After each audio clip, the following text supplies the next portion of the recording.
Hi Internet, my name is Tim Downs and this is a quick video demonstration of the new and improved and I think final version of the Coolio Blender character rig.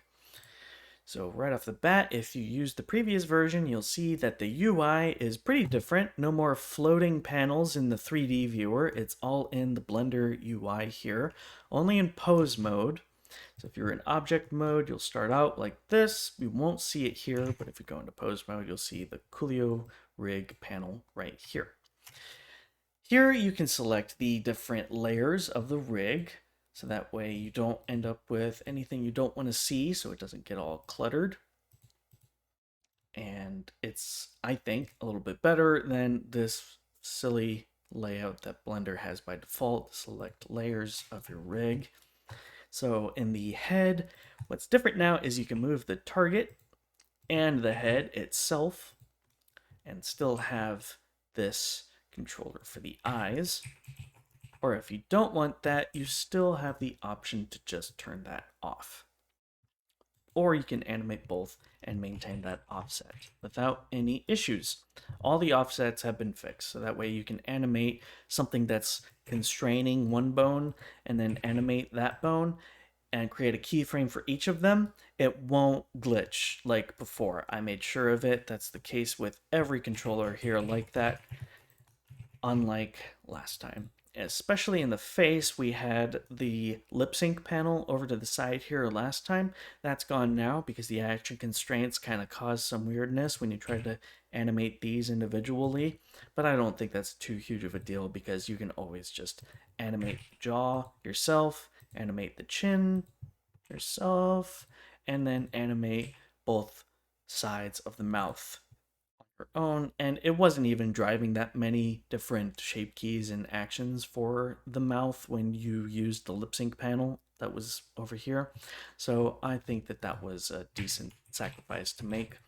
Same thing with the eyes. You can move the eye target and the eye and eyebrow individually and set a keyframe for each, and it won't cause any weirdness when you try to animate them, unlike last time. That has been fixed. I'm gonna clear out my keyframes just to try to keep things tidy. You still have the mouth controller, you still have the individual controllers on the mouth here, just simple shape keys up and down, and in the middle you can go in and out for that pucker and M shape. You still have some quick open mouth emotional sort of shape key controllers here, and the cheek puff. And just like last time, the objects that are on the surface of his head will stay on the surface of his head as you animate the character. What else? Oh, and he still has the tongue controls in here, as well as the teeth, which will stay inside his mouth and his head as you move the mouth around. But now you also have the option to move the teeth around outside of his head if you so desire. But the point of this is that you won't have to fight against the shrink wrap modifier that keeps the teeth inside his mouth when you move the jaw and everything. You can also now fully move these around. So that way it makes the perfect poses that you so desire. And you can also still emote with his eyebrows with these spherical controllers. And his, I'm gonna hide his fingers real quick. His arms still have IK and FK, though without stretchy IK. But if you go to the toon layers, you can still move his toon controllers to make that nice squash and stretch bendy posing that you might want. And it honestly, I think it works a little bit better than just having stretchy IK. And if you want to switch between IK and FK, I'm going to hide this. You still have this slider, just like last time, but there's something different. There is snapping now. So if you are, let's say, working in FK mode, and you're posing things, you're animating, and things are going great, but suddenly you want to start working in IK mode. In the past, you would have to try to match these two poses as best as you possibly could visually, and that would take time or it would just be impossible. It was very difficult. Now, that is no longer the case because now you can snap your IK layer to your FK bones. It takes a few seconds just because I have all these subdivisions on these very simple objects here going on to make it smooth. But if you were to go and turn on simplify, it works a lot faster. But while it improves performance, he doesn't look quite as good. It's not terrible, but all the subdivisions really go a long way to kind of help him look a little bit more polished and smooth, which is why I usually keep that turned off. And it doesn't take that long for the snapping to happen. Anyway, it didn't take that long as it did for me to explain, but I just wanted to tell you that it takes like a second or two. But now, if we were to go into IK mode, it'll look a little weird if you drag this slider, but if you just go directly from IK to FK by typing 1 or 0, you'll see that in the end, the pose is exactly the same. So when you animate this, you might want to set it to like a stepped interpolation, so that way it doesn't make that weird twitch in the middle.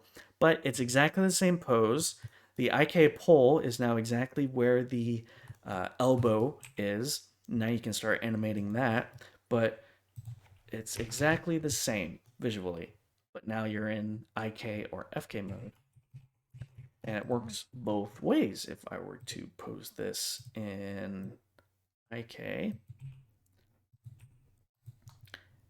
and then I wanted to snap FK joints there, you'll see that it is the same. And it works perfectly. You can start creating keyframes on either layer, and it will just look like nothing ever happened when you snapped between these two.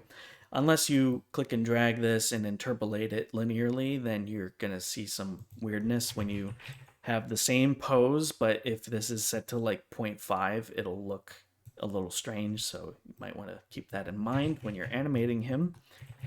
Oh, also, the tune controllers are animatable. You can pose these and set a keyframe, and they won't go wherever the heck they please like last time. That was the case before, and it is no longer the case now. So let's go to the fingers. If I were to hide all this, show the fingers are extremely simple now.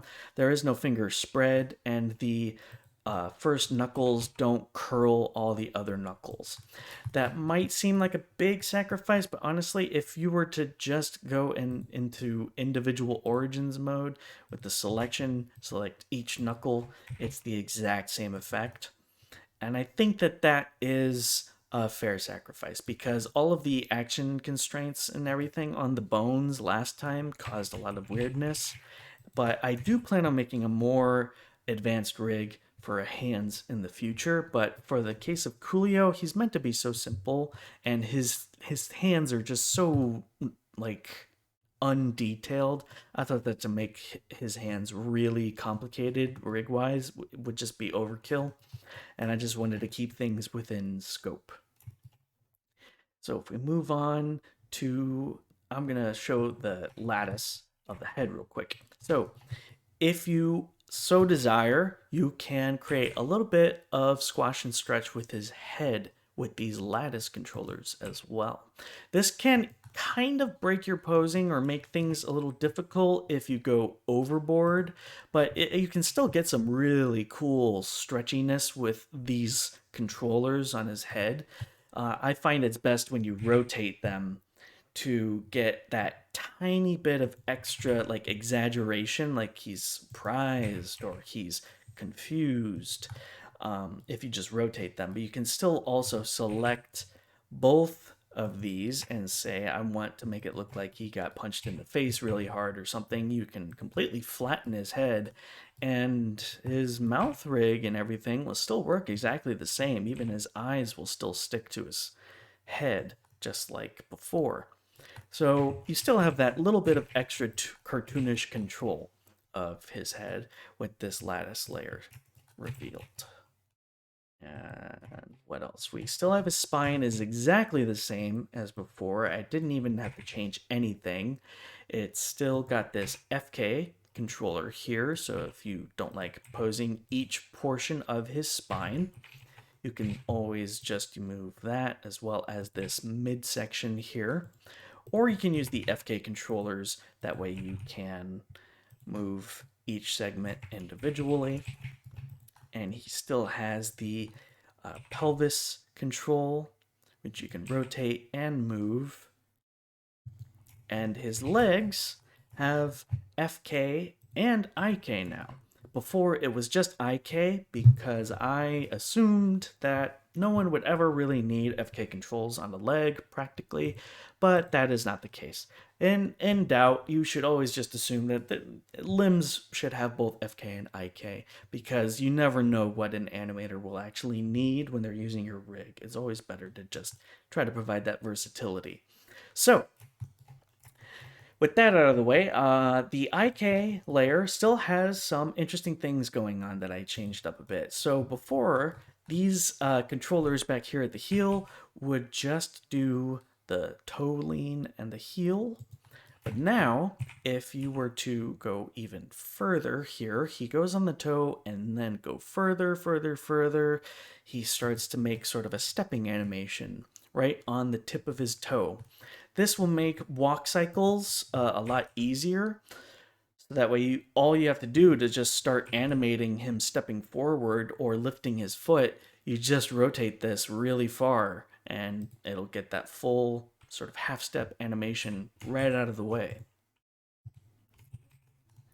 And even when you do that, you can still animate the toe by itself and not run into any issues. If you keyframe all of this, this toe won't go nuts just like it used to before. And you can also animate this toe controller. Oop, I probably shouldn't be on that. And if I just select the toe on its own, yeah, you can see here, he's got nice range right here. You can still animate the leg just as before. Oh, and if you rotate this on the z-axis, you can see he starts to lean on either side of his foot. This will just give a little bit more realistic control. So if he's like shifting his weight or he's starting to fall over, you don't have to worry about his foot not rotating realistically, but like if you did this, but if he's like walking on a tightrope, it might kind of look like that. But this will give a nice full realistic range of motion. If I can get this random rotation tool to work right, or gizmo, whatever Blender calls it. Give a nice realistic movement of the foot.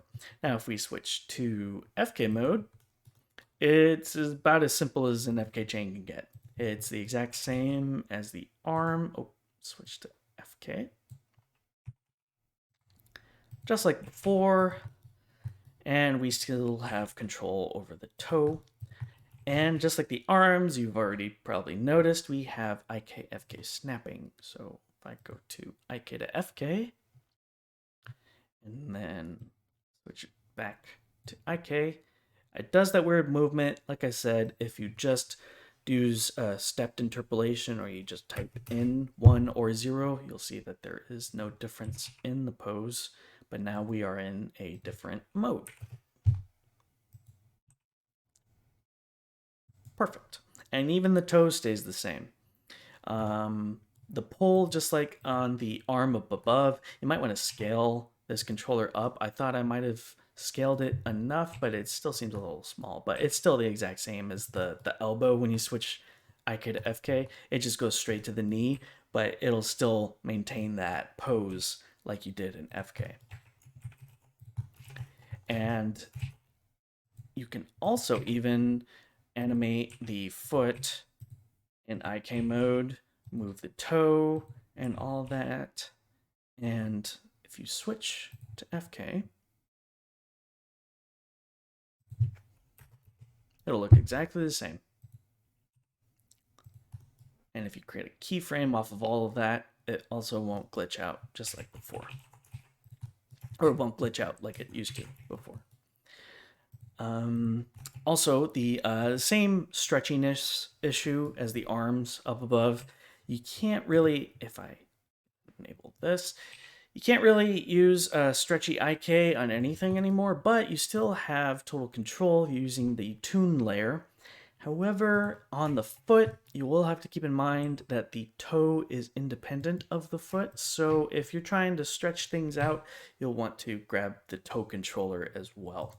I know that might be a little tedious, but that was the best I could do with the way that this limb is set up. And I wanted to make sure that snapping FK to IK and vice versa would keep things working properly. And that's pretty much the only way that I could get it to work. But gives you that nice custom cartoony control just like before. If you also scale these, it's not quite the same on the knee, but if I move this and scale it, it'll increase the arc of the stretchiness just like on the arms, which is a little bit easier to see it how it works. And it also works on the elbow a little bit better.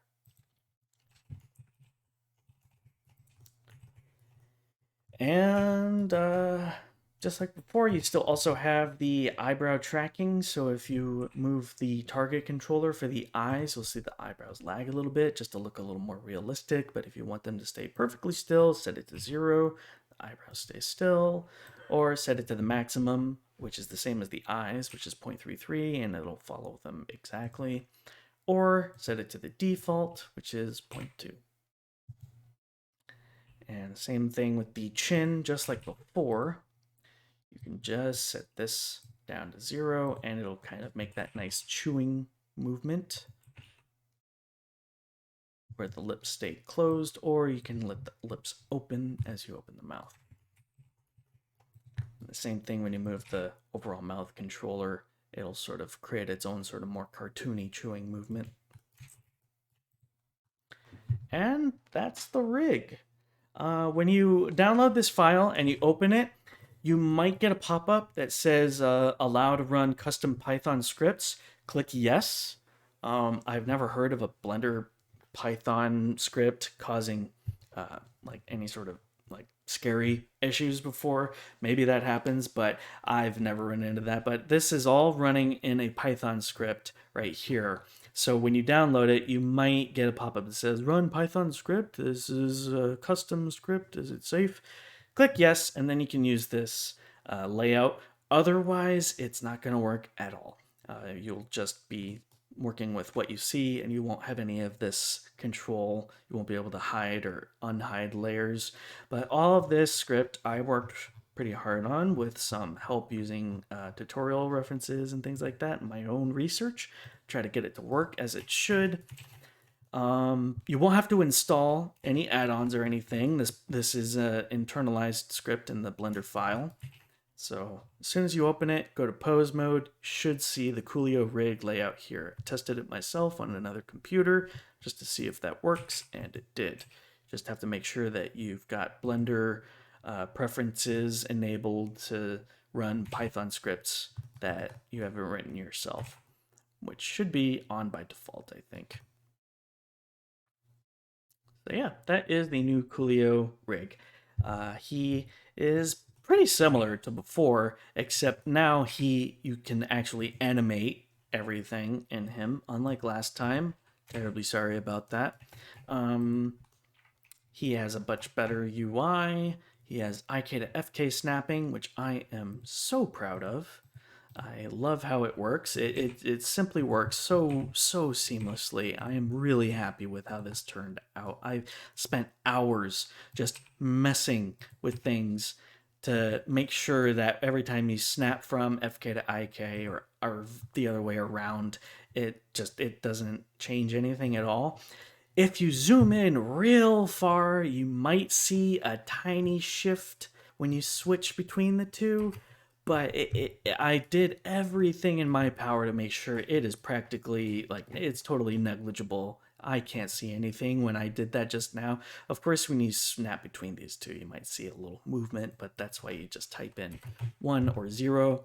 I wanted to be able to set this to integer, but this float here, when you drag between the two, still allows you to, if you really want to switch between these in two different poses. Sometimes you might just want to set up two poses and then just interpolate between them. That's a nice handy way of working sometimes. So you can always do that, but the snapping will always work, and you won't have to worry about keyframes being messed with or anything. You just run the script, clicking on one of these, and then create your keyframe and keep animating, and it'll look like nothing ever changed. And I love that. So hopefully you enjoy this new update. I'm terribly sorry that it took this long for me to fix everything that needed fixing, but now I think it finally works just as I hoped it would, if not better. And I'm going to try to upload some more videos on how I made this work the way it does. And I hope that this video was informative for you. If you're just now downloading him and learning to use him, I hope that this was helpful. And if you have downloaded him before in older versions, I've still kept the older versions online on my Gumroad, but it's this version that you really should be using because you can actually animate him now rather than just pose him and take a screenshot or whatever. Uh, so hopefully, either way, no matter your experience with animation or using this rig in particular, I hope it helps you, and I hope you enjoy it. Thank you. Bye.